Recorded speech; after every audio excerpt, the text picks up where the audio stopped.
2,000 Boro fans have got to go there and hopefully roar us onto a victory. But you know what it is? It's hard to see now. I can't take it at Norwich. I can't stand Norwich. It's that club that just irritates me.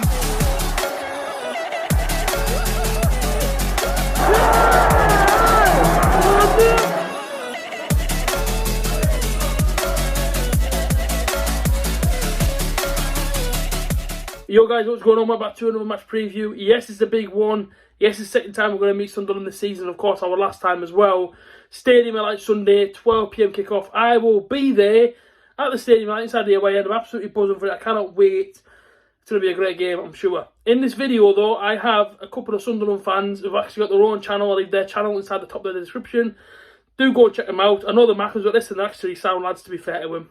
Got a YouTube channel and it's called Gilesy and Steve. They're absolutely smashing it, to be fair. Go check them out if you can for me. Go and drop a subscription as well if you can. Link top of the description. Right, this video is for A.J.T. I think this game, from a Sunderland point of view, is going to be a very hard game come Sunday. Middlesbrough's absolutely flying in the league, third in form, fourth in the table, 42 points, absolute flying. I thought the Brighton game, you might have knocked your confidence and you might have took that into the league, but you didn't beat Millwall the very next game. So it's like I said, it's going to be a hard game. You've got a few ex-Sunderland players, Duncan Watmore, Paddy McNair. But the ones we're going to have to keep an eye out is obviously Matt Crooks. He scored 6 goals, 4 assists, and I believe he's a midfielder, correct us if I'm wrong. Then you've got obviously Akpom, 13 goals. But one for me, we're going to have to keep an eye on, and with what's happening now with defence, is Ryan Giles. Tortured us in the last game against you, so we're going to have to keep an eye on him. He's on 7 assists. He always likes to make things happen, so we've got to keep him out of the game. So, Sunderland point of view, Luke O'Nien got a red card, so he missed this game. Been playing well in defence, but my player of the season, up until his injury, was Bart. Bart comes straight in for me, the man mountain. Ballard as well, the other centre-half, hadn't lost the game up until the Swansea game, but you can tap the red card into consideration for that since he's been in the starting 11. Gooch played terribly against Swansea, and if Ryan Giles is on his ball, I believe Gooch is going to have a torrid time. So we've got to, like I say, we're going to have to keep our eye on Ryan Giles. In attack, though, I believe we've got plenty in attack.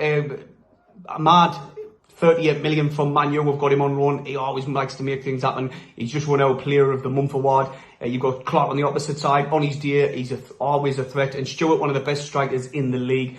With all that being said, I'm going to go for my heart's saying 3-1 Sunderland and my head's saying 2-2 draw. I think it, like I say, I've seen it being a big scoring game. I'm going to go with my heart and say 3-1. You can obviously understand why. Cheers for that one, mate. Cheers for Giles there coming on, obviously giving his thoughts ahead of the game. Cheers, mate. Sunderland in their last game got beat by Swansea at home 3-1. A pretty bad result for them. Of course, Sunderland were above Middlesbrough as well for large parts of the season, but of course now Boro have obviously leapfrogged them. We go into 4th. They are in 10th. They come into this game with no Luke O'Nien, who's absolutely massive to their defence, by the way. Ask any Sunderland fan from now to Sunday, and they'll tell you how big of a loss Luke O'Nien is to their back line. He's absolutely solid. As I say, obviously, you know, that's going to be a massive, massive dent inside their defence. Can we exploit it? I hope we can, because as I say to you, Blackpom, leads the life for him. They're losing their best defender, so can we actually get their back line? You never know, but I would hope so. Force as well, come off that right-hand side. Can he try and get the back line as well? Listen, it's going to be an exciting game. It's going to be a close game, but it's a rivalry. A lot of people call it a derby day. Is it a derby? Is it not? Somebody clear inside the comment section for me. It's a rivalry. I don't know if it's a derby, but I see it as a rivalry, which is because, listen, at the end of the day, we're about, half an hour away from each other. There's only one road that separates us from them, which is the A19. And at the end of the day, you know, we're pretty close to each other inside the league table. It's going to be a close encounter. The fans don't particularly like each other. They don't really like Boro. Boro don't really like Sunderland. So it's a massive, massive game for us. And of course, it's for them as well. And that's why people call it a derby. That's why people call it a rivalry. For me, personally, I just call it a rivalry. But, massive game. But, as I say, Luke O'Nien, a massive figure of their defence, will not be playing against Middlesbrough. We have to exploit their back line. Especially the centre-backs going to be coming in for him. We have to try and get it in. Of course, he'll be fresh. Of course, he'll be ready to go. But, listen, I just think, you know, they've got a dent to their armour here. We're coming in full strength, hopefully, anyway. I hope there's no serious injuries from here till Sunday. But at the end of the day, you know, they've obviously got some talent up top as well.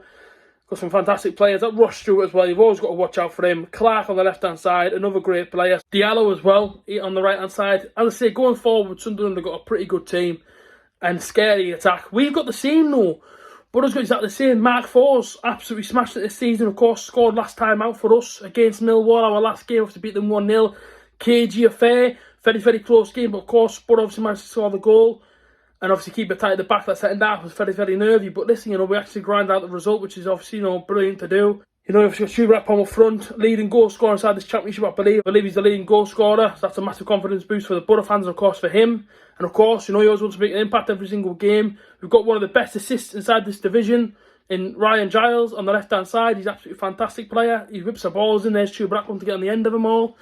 Matt Crooks as well. He's playing some more centre-forward role. He's smashing it every week for us as well. So, overall, going forward, both teams have pretty strong attacks. The defence for us, we've always said, don't we, from the start of the season, it can be shaky at times, it can be got at as well.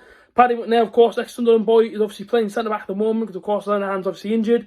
I know all about him, Sunderland. But listen, at the end of the day, it comes down to the actual game, the 90 minutes. Who on earth can be better than the other one? I'm going to back the Boro as always. I never ever backed us to get beat, I don't think, on this channel. So I'm going to go with a tight 1-0 win, Stu Blackpool last minute. That's all I want, to be fair. Last minute goal from Stu Blackpool. Chaos inside the away end. Let's see if it comes off though. We'll wait and see. If you're going to the game, inside the comment section down below. And if you want to come to the matchday vlog, if you are a Boro, or of course if you are a Sunderland fan, do let me know. Or of course shout me on the day and I will get you on the matchday vlog, no problem. Guys, take care of yourself. Have a good day Sunday. Stay safe and I'll see you guys in a bit. Peace out.